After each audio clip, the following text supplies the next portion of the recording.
Hello, my beautiful people. Today I want to talk about something that I'm personally passionate about, but also I'm going through at the same time. So if you're either like my mom, who gets woken up by the slightest noise, or if you're someone like me who usually sleeps like a log, but if you're going through something traumatic in life, you know, if you've got some sort of anxiety or depression, or if you just like can't sleep for some reason, then this is the right video for you. Okay, you've clicked in here for a reason.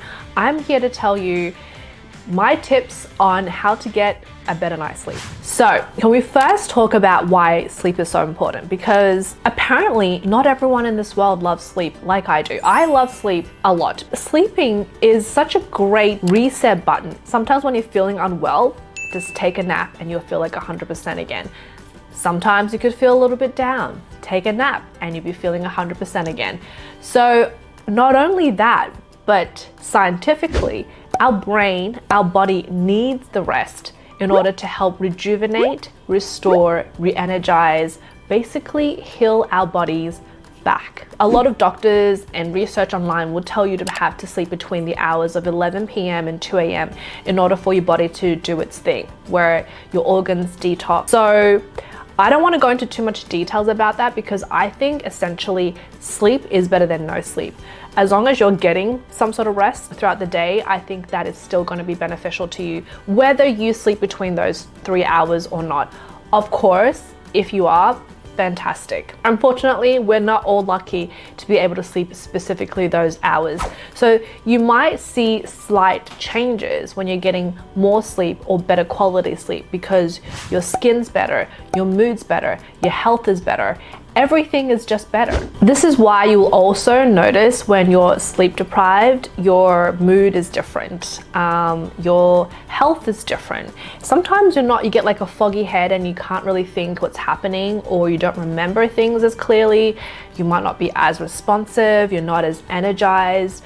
There are all signs of fatigue that is basically sleep deprivation. This is also why a lot of my friends who tend to have a rough time during the first early years of raising a child, because you're sleep deprived, you have to wake up every 3 or 4 hours to feed, and you know both partners are not getting enough sleep, so they tend to get cranky and they get into fights more often. These are all just part of life, but I'm saying like how important sleep is, because essentially if you're getting good quality sleep, there's other improvements in life. You're gonna get more appetite, more energy, more everything. So your question is, what do I do to actually get some sleep? Because sometimes you find yourself in bed, you're physically tired, but your mind is wide awake and you're like, what is going on? Let me first address, there isn't really a quick fix. Essentially, if you wanna knock yourself out, there is other ways to do that, like sleeping pills or like drink yourself silly, I don't know.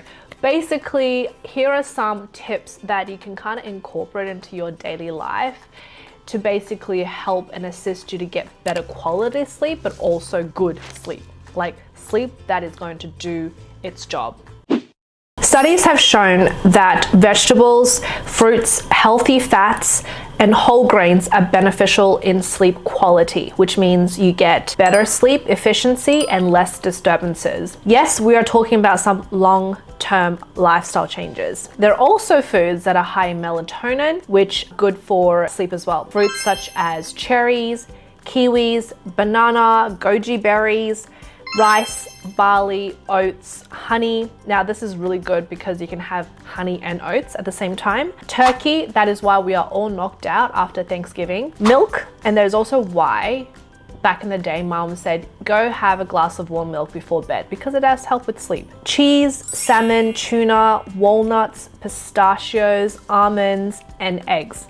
They all sound delicious to me. So if you can aim to have these before bedtime, then you're sweet. Now you can also get like sleeping tea, because I know that if you're not sleeping regularly or sleeping well regularly, a lot of people like to have a nice cup of warm tea before bedtime.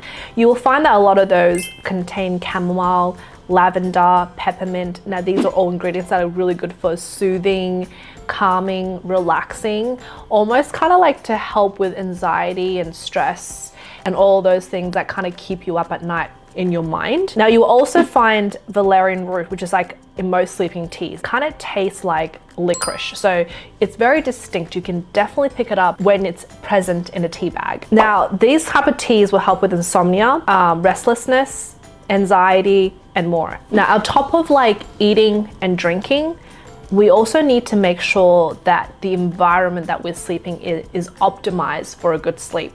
Now, that means your room is quiet, it's dark, it's relaxing, it's comfortable. Switch off all your electronics, including TV, iPads, phones, keep those away. And you want to have absolutely no disturbances. A lot of time you try to avoid swiping your phone like an hour before bedtime. I know that sounds really hard, and a lot of time people tell me, I actually swipe myself to bed. Great, if that works for you, sure. But scientifically, it's proven that the electronic give out these frequencies that obviously stimulate your brain, which causes it to not be able to sleep as well. That is why they would suggest you to turn off all electronics, TVs, all that good stuff, just so that you can let your brain rest. If you're someone who's very prone to like light, then you definitely need to make sure you're in a dark place. If you don't have that kind of environment, try and get yourself an eye mask.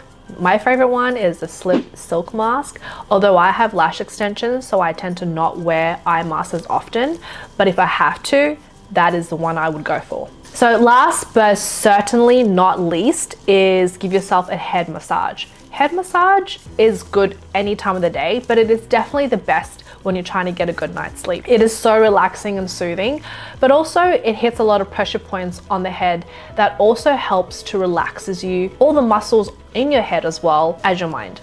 So now on top of these, there are some pressure points that you can do before bed if you're still struggling to get some sleep. There are actually quite a few pressure points, but I'm going just to share 3 with you today. Now the first one is actually on your foot, right between your big and second toe. You find that hollow part and press down firmly and hold it for 5 seconds. Now repeat this 5 times on both foot for maximum effect. This pressure point helps release tension, anxiety, and stress, so that when you're feeling a little tense, this point is also good for that. The next one is on your leg.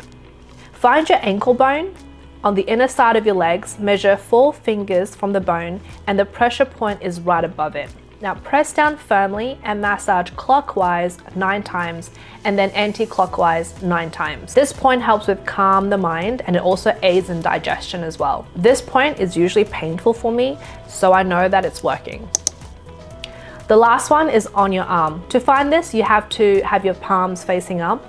Follow your pinky finger, run your finger all the way to the wrist, and you should be able to find a hollow part just underneath the bone. Hold down firmly for 5 seconds and repeat this on both hands at least 9 times. This point has numerous benefits, but in terms of sleeping, it addresses any upset stomach issues, headaches, nausea, and any anxious feelings that you might be experiencing before sleep. You might have already fallen asleep by now, so I'm just going to end this video here. Thank you guys so much for watching. Good night, and I'll see you in my next video. Bye.